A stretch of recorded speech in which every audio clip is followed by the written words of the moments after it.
अब आपके शहर सिरसा में ओल्ड कोर्ट कॉलोनी रोड पर खुल गई है आपकी पसंदीदा दुकान श्री बालाजी स्कूल बडीज।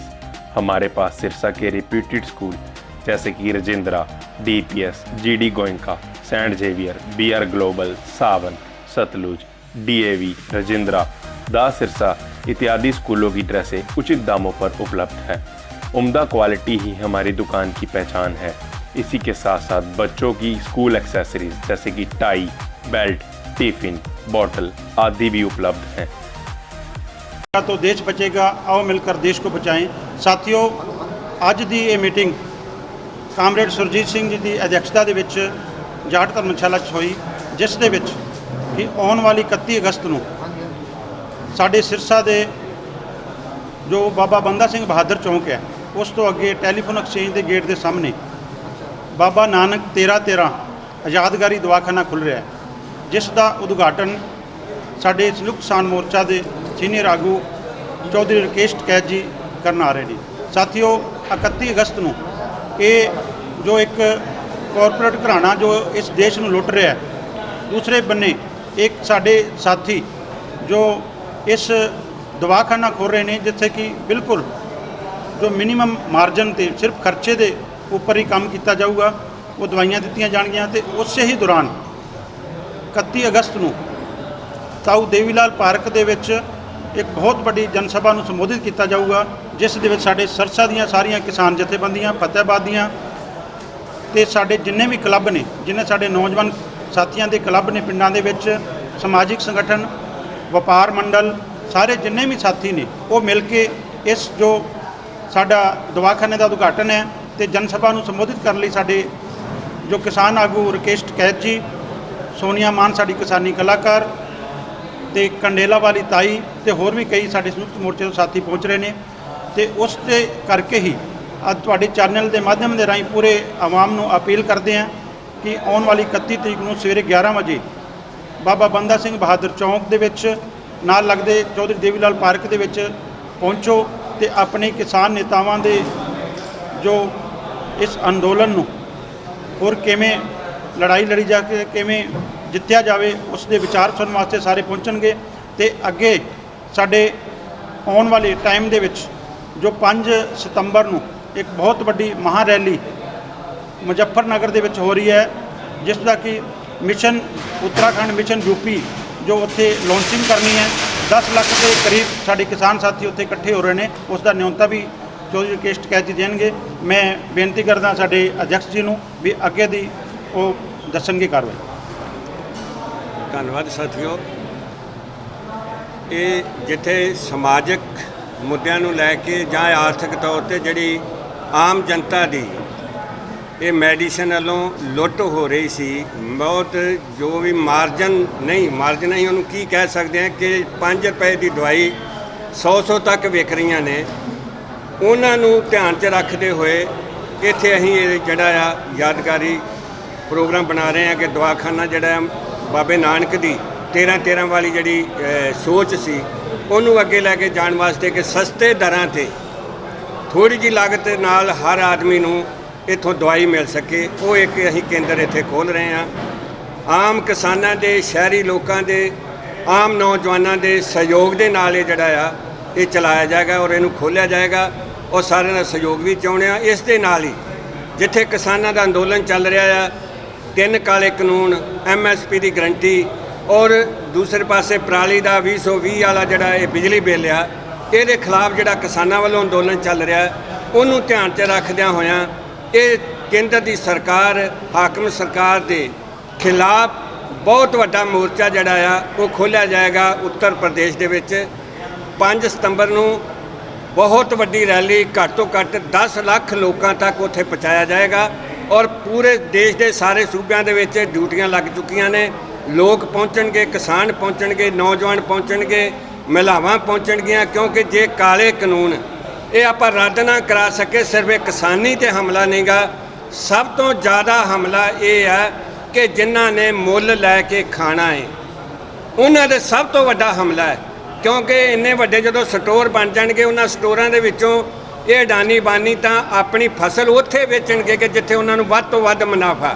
ਇਹ ਵੱਧ ਤੋਂ ਵੱਧ ਮੁਨਾਫਿਆਂ ਨੇ ਅੱਜ ਸਾਨੂੰ ਕਿਸਾਨੀ ਨੂੰ ਇੱਥੇ ਪਹੁੰਚਾਇਆ ਕਿ 350 ਤੋਂ ਜ਼ਿਆਦਾ ਕਿਸਾਨ ਆਤਮ ਹੱਤਿਆ ਕਰ ਗਿਆ। ਉਹ ਜਿਹਦੇ ਕਰਕੇ ਅੱਜ ਇਹ ਅਡਾਨੀ ਬਾਨੀ ਇਹ ਸਰਕਾਰਾਂ ਇਹ ਦੇਖ ਰਹੀਆਂ ਨੇ ਕਿ ਅਗਰ ਖੇਤੀ ਅਡਾਨੀ ਬਾਨੀ ਜਾਂ ਇਹਨਾਂ ਕਾਰਪੋਰੇਟ ਘਰਾਣਿਆਂ ਦੇ ਹੱਥ ਦੇ ਦਿੰਦੇ ਆ, ਉਹਨਾਂ ਨੂੰ ਵੀ ਪੈਸਾ ਬਹੁਤ ਮਿਲ ਗਿਆ ਇਲੈਕਸ਼ਨ ਲੜਨ ਵਾਸਤੇ, ਜਹਾਜ਼ ਵੀ ਮਿਲ ਗਏ, ਲੇਕਿਨ ਕਿਸਾਨ ਨੂੰ ਕੰਗਾਲ ਕਰਨ ਵਾਸਤੇ, ਦੇਸ਼ ਨੂੰ ਵੇਚਣ ਵਾਸਤੇ ਅੱਡੀ ਚੋਟੀ ਦਾ ਜ਼ੋਰ ਇਹ ਸਰਕਾਰ ਲਾ ਰਹੀ ਆ। और दूजे पासे किसान ते मजदूर लगातार लामबंद हो रहे हैं, कर्मचारी होने ने रोज़गार जोड़ा वो खत्म हो चुका है। 2 करोड़ नौकरियां देने की गल सी, अज नौकरियां जड़ियां ने खोईयां जा रही लोगों तो, निजीकरण हो रहा है। वो खिलाफ ये मोर्चा सारे दे ते ये संघर्ष उदों तक जारी रहेगा जिन्ना चिर ये काले कानून रद्द नहीं होंदे। और मेरे तो बाद साथी मनदीप नथवान जी। साथियों, देश 'ਚ ਕਾਰਪੋਰੇਟ ਦੀ ਲੁੱਟ ਹੈ।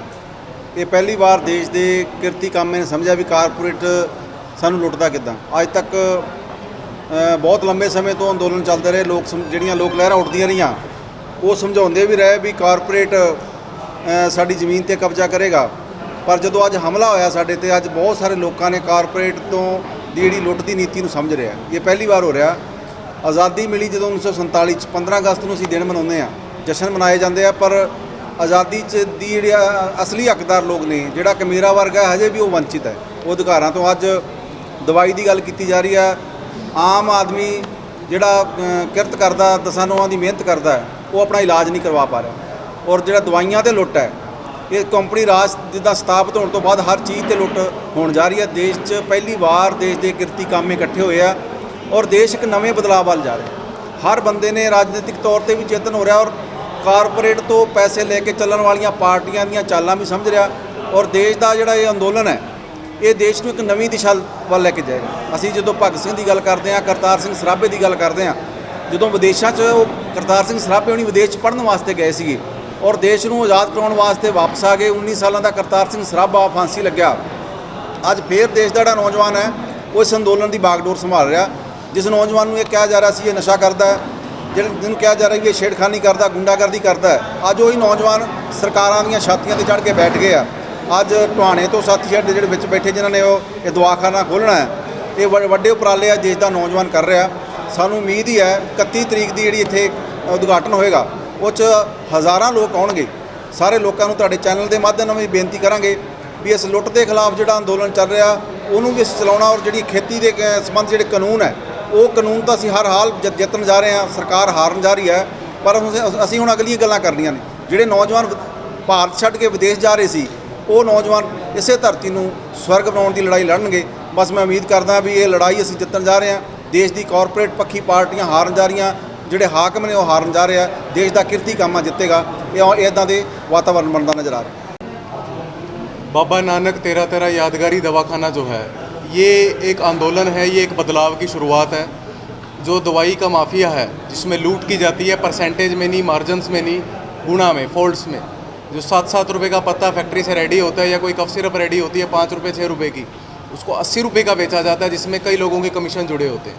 तो उस लूट को ख़त्म करने के लिए एक नई शुरुआत जो हमारी लोकल किसान जत्थेबंदियाँ और साथ में मजदूर व्यापारी सब जुड़कर करने जा रहे हैं। इस दुकान का नाम बाबा नानक 13 यादगारी दवाखाना होगा। और इसमें जो दवाई मान लो कोई कफ सिर्फ 7 रुपये की फैक्ट्री से आती है तो वो 8 या 9 रुपये की आप लोगों को मिलेगी, जिसमें सिर्फ रनिंग कॉस्ट निकाली जाएगी। इसका कोई प्रॉफिट किसी भी संस्था को नहीं जाएगा। ये एक नए आंदोलन की शुरुआत है। जो गरीब तकमा है, जो मज़दूर है, किसान है, ये बीमारी से जो ग्रस्त होकर दवाइयों के अभाव में इनकी मौतें हो रही हैं। किसी को भी आप देख लीजिए, अगर एक हॉस्पिटल में घुस जाएँ तो 5-5, 10-10 हज़ार, 15-15, 20-20 हज़ार एक दिन का खर्चा आ जाता है, जिसमें मैक्सिमम खर्चा दवाइयों का है। मोस्टली हॉस्पिटल्स का तो ब्रेड और बटर भी ये दवाइयों से ही चल रहा है। तो इस जो कमीशन खोरी है, मुनाफाखोरी है या लूट है, इसको ख़त्म करने के लिए इस उपराले की शुरुआत की गई है।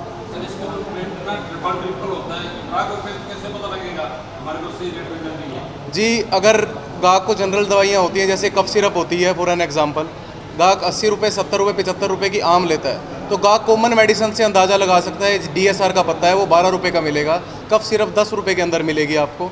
तो कॉमन चीज़ों से अंदाज़ा लगा सकता है कि बाकी दवाइयाँ कैसे रहेंगे। अब किसी को शुगर है, डायबिटीज़ है, किसी को बीपी है, उसकी 2-2 3-3 साल 5-5 साल दवाई चलती है। तो गाहक जनरली क्या करता है, 1 महीने की डाल दो, 2 महीने की कर दो, तो उसको अंदाज़ा होता है कि 2000 की आनी है, 5000 की आनी है। जब वो 5000 वाली दवाई उसको 800 रुपये में, 700 रुपये में मिलेगी, उसके बजट से इतना मनी कट हो जाएगा, तो उसको अपने आप पता लग जाएगा कि इस मोदी खाने का, इस दवा खाने का क्या उद्देश्य है। इसमें एलोपैथिक, आयुर्वेदिक, जेनरिक, फार्मा जिनको आप बोलते हैं, जो कि ब्रांडेड जेनरिक के अंडर आती है, एथिकल दवाइयाँ जिनके पेटेंट लाइसेंस हैं, क्रिटिकल केयर मेडिसिन जैसे एल्बुसैलब, एल्बुमिन है, सांप से बचने के लिए, सांप के डंक से ASVS है, वैक्सीन्स हैं बच्चों के, सभी दवाइयाँ उपलब्ध रहेंगी। एनिमल की भी उपलब्ध रहेंगी, वेटनरी की भी उपलब्ध रहेंगी, डेयरी प्रोडक्ट्स जैसे कैल्शियम है, मिनरल मिक्सचर है, ये भी आपको अवेलेबल रहेंगे।